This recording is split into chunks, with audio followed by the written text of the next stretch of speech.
সকলকে গাইডউই তথা চ্যানেলে স্বাগত জানাই। আবহাওয়া দপ্তরের আপডেট অনুযায়ী বর্তমানে পাঞ্জাব এবং রাজস্থানে ঘূর্ণাবর্ত রয়েছে।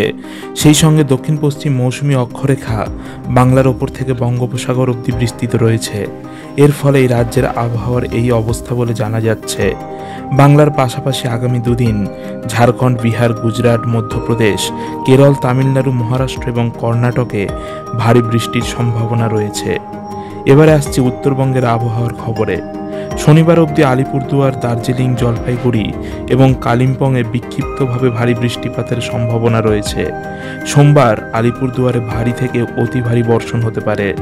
বাকি 5 জেলাতেও ভারী বৃষ্টির সম্ভাবনা আছে। এবার জেনে নেব দক্ষিণবঙ্গের আবহাওয়ার খবর। হাওয়া অফিসের পূর্বাভাস বলছে, আজ দক্ষিণের প্রত্যেক জেলাতেই হালকা থেকে মাঝারি বৃষ্টিপাতের সম্ভাবনা রয়েছে। তবে পুরুলিয়া, বীরভূম, পশ্চিম বর্ধমান এবং মুর্শিদাবাদে ভারী বৃষ্টি হতে পারে। এবার দেখে নেব কলকাতার আবহাওয়ার খবর। আগামী 24 ঘন্টায় কলকাতা ও আশেপাশের এলাকায় সাধারণভাবে মেঘলা আকাশ থাকবে। কয়েক পশলা বৃষ্টি কিংবা বজ্র বিদ্যুতের পূর্বাভাস রয়েছে। সর্বোচ্চ তাপমাত্রা থাকতে পারে 31 ডিগ্রি সেলসিয়াস, সর্বনিম্ন তাপমাত্রা থাকতে পারে 26 ডিগ্রি সেলসিয়াসের আশেপাশে। আবহাওয়ার খবর এই পর্যন্তই। আবহাওয়া সংক্রান্ত খবর পেতে চ্যানেলটিকে অবশ্যই সাবস্ক্রাইব করে রাখবেন।